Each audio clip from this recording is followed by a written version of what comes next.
Hello everyone, welcome to my channel Mastery. It's Rosario's Academy. இந்த வீடியோவில் நம்ம business கான்செப்ட்ஸை பற்றி பார்க்க போகிறோம். அக்கௌண்டிங் கான்செப்ட்ஸை பற்றி பார்க்க போகிறோம். பாருங்கள், there are so many concepts out there. Okay, let us discuss one by one. Okay, so first one is business entity concepts. Business entity concepts. Business entity concepts அப்படின்னா என்ன அப்படின்னா, ஒரு ஓனர் ஒரு பிஸ்னஸை அவர் தொடங்கினாலும், ஒரு ஓனர் என்னதான் மூலதனம் போட்டு ஒரு பிஸ்னஸை தொடங்கினாலும், இந்த பிஸ்னஸ் ஓனர்ஷிப்லேருந்து செப்பரேட்டடாக ட்ரீட் பண்ணப்படுது. It is separated from the ownership. Business person and the owner, business is treated as an artificial person. அப்போ இந்த business organisation and the owner both are separated. Okay, அவருக்கு அதன் மேலே இருக்கிற உரிமைகள் வந்து பார்த்தீங்க அப்படின்னா இங்கே வந்து லிமிட்டடில் இருக்குது. ஓகே, இதுதான் பிஸ்னஸ் என்டிட்டி கான்செப்ட்ஸ். ஓகே, ஒரு ஓனர் என்னதான் வந்து ஒரு மூலதனத்தை போட்டு ஒரு பிஸ்னஸை தொடங்கினாலும் he is separated from the business organization. That ownership is separated from the business organization. அதுதான் பிஸ்னஸ் என்டிட்டி. அந்த பிஸ்னஸ் ஆர்கனைசேஷன் ஒரு தனி என்டிட்டியாக, ஒரு தனி நிறுவனமாக கருதப்படுகிறது. ஓகே, நெக்ஸ்ட் மணி மெஷர்மெண்ட் கான்செப்ட்ஸ். மணி மெஷர்மெண்ட் கான்செப்ட்னா என்னன்னா, பிஸ்னஸ் டிரான்சாக்ஷனை மணியில் மெஷர் பண்ண முடிந்தால் ஒழிய அதை நம்ம அக்கௌண்ட் பண்ண முடியாது. Transaction which can be expressed in terms of money only can be accounted அப்படின்னு சொல்கிறாங்க. மணியில் எக்ஸ்பிரஸ் பண்ண முடியாத டிரான்சாக்ஷனை அக்கௌண்ட் பண்ண முடியாது. எப்படி அப்படின்னா, அவங்க ரொம்ப கஷ்டப்பட்டு வேலை செஞ்சாங்க, ஓகே, ரொம்ப நல்லா இருந்தாங்க, இந்த குவாலிட்டேட்டிவ் டேர்ம்ஸ் அப்படின்னு சொல்கிறாங்க பார்த்தீங்களா. இந்த குவாலிட்டேட்டிவ் டேர்ம்ஸை இந்த ஃபினான்ஷியல் அக்கௌண்டிங்கில் நம்ம என்ன பண்ண முடியாது, ரெக்கார்ட் பண்ண முடியாது. மணியில் எக்ஸ்பிரஸ் பண்ணாலொழிய அவங்க இவ்வளோ ஒர்க் பண்ணாங்க, இவ்வளோ ஒர்த்துள்ள ப்ரொடக்ஷன் அவங்க கொடுத்தாங்க, ஹார்ட் ஒர்க் பண்ணாங்கங்கிறத நம்ம அக்கௌண்ட் பண்ண முடியாது.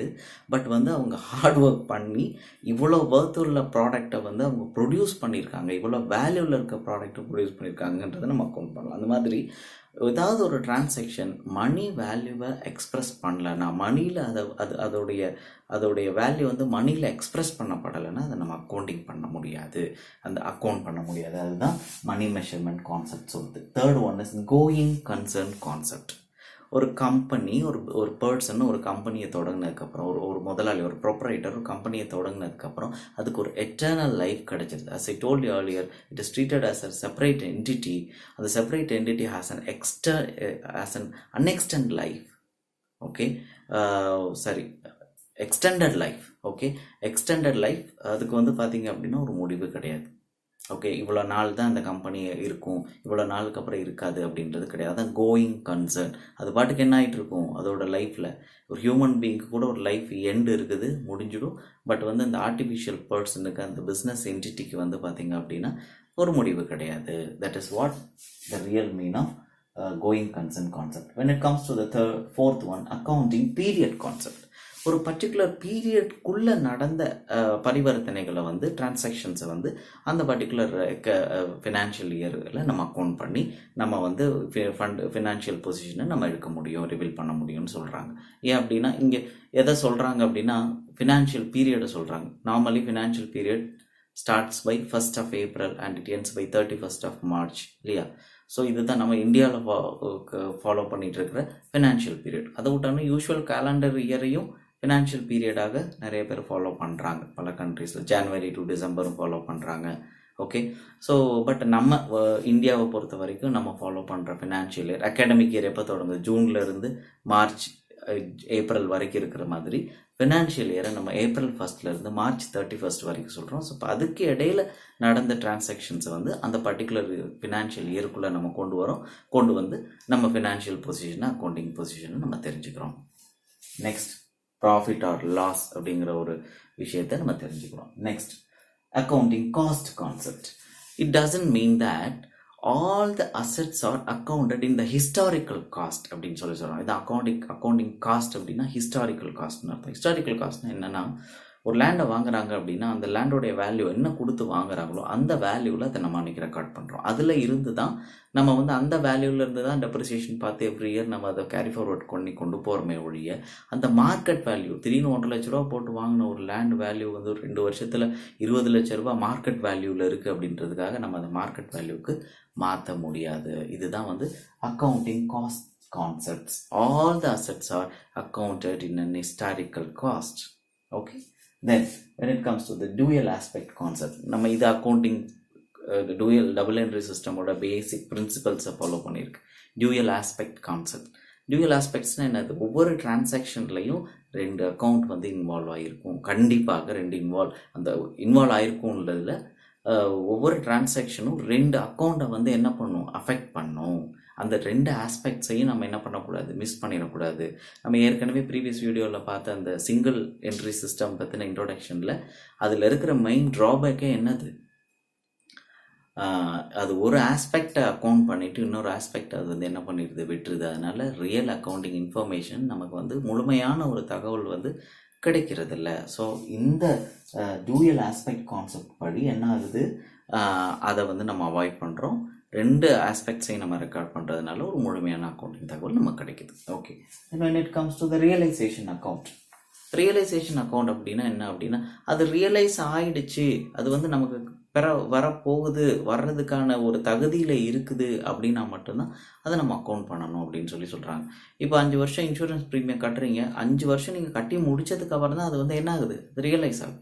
ஓகேவா? இப்போ அதை நம்ம வந்து அது கைக்கு வர்றதுக்கு முன்னாடியே அதுக்கான தகுதியை அடைஞ்சிருச்சு. We have the right to get that money அப்படிங்கிற கான்செப்டில் நம்ம என்ன பண்ணலாம், அதை அக்கௌண்ட் பண்ணலாம். அதான் realisation account. Then accrual concept. Okay. இந்த அக்ரூவல் கான்செப்டும் மேட்சிங் கான்செப்டும் பார்த்தீங்கன்னா கிட்டத்தட்ட ஒன்றா இருக்கும். ஒன்றுக்கு ஒன்று அது என்ன பண்ணும், காம்ப்ளிமெண்ட் பண்ணும். ஓகேவா? மேட்சிங் கான்செப்ட்னா என்னன்னு சொல்லிடுறேன். ஒரு பர்டிகுலர் இயரில் வர ரெவன்யூக்கு அந்த ரெவன்யூவை நம்ம உண்டாக்குறதுக்காக பண்ணின அந்த ஒரு பர்டிகுலர் எக்ஸ்பெண்டிச்சர், அது ரெண்டையும் மேட்ச் பண்ணணும். அந்த இயர் கூட அதை சேர்க்கணும். எந்த வருஷத்தில் அந்த எக்ஸ்பெண்டிச்சரை நம்ம வந்து இன்கர் பண்ணியிருக்கோமோ அந்த வருஷத்தோட அந்த ரெவன்யூவை, அதாவது later on, even though we have received that revenue later on after 2 or couple of years, நம்ம வந்து பார்த்திங்க அப்படின்னா எந்த இயரில் அதை கிராஸ் பண்ணோமோ, எந்த இயரில் அதுக்கான எக்ஸ்பென்சஸ் நம்ம வந்து மீட் பண்ணினோமோ அது கூட நம்ம மேட்ச் பண்ணி பார்க்குறதுக்கு பேர் தான் மேட்சிங் கான்செப்ட். ஓகே. இந்த அக்ரூவல் கான்செப்ட் அப்படின்னா என்ன? அக்ரூவல் அப்படின்னா என்ன அப்படின்னா, அந்த ஒரு பர்டிகுலர் நான் சொன்ன மாதிரி அதோடைய, அதாவது ஒரு டிரான்சாக்ஷன் நடக்கும்போது, ஃபார் எக்ஸாம்பிள் கிரெடிட் டிரான்சாக்ஷன், ஒரு கிரெடிட்டுக்கு நம்ம சேல் பண்ணும் பொழுது அது எந்த டேட்டில் அந்த கிரெடிட் சேல் நடந்துச்சோ அந்த டேட்லேயே நம்ம அதோட வேல்யூவை அந்த சேல்கான வேல்யூவை நம்ம அக்கௌண்ட் பண்ணுறோம், irrespective of the day in which the exact money is received. ஓகேவா? அந்த மணி ரிசீவ் பண்ணுற வரைக்கும் நம்ம அக்கௌண்ட் பண்ணாமல் இருக்கிறது கிடையாது. ஒரு டிரான்சாக்ஷன் நடந்த உடனே அது கிரெடிட் டிரான்சாக்ஷனாக இருக்கும் பொழுது, அந்த டிரான்சாக்ஷன் நடந்த உடனே, ஒரு கிரெடிட் சேல்ஸ் நடந்த உடனேயோ இல்லை ஒரு கிரெடிட் பர்ச்சேஸ் நடந்த உடனேயோ நம்ம என்ன பண்ணிடுறோம், அந்த வேல்யூவில் அந்த வேல்யூவில் நம்ம அந்த டிரான்சாக்ஷனை நம்ம அக்கௌண்ட் பண்ணிடுறோம். அப்போ அதுதான் பார்த்தீங்கன்னா அந்த அக்ரூவல் கான்செப்ட். அப்போ பணம் வரும் பொழுது நம்ம அதை மேட்ச் பண்ணி பார்த்துக்கிறோம். ஓகே.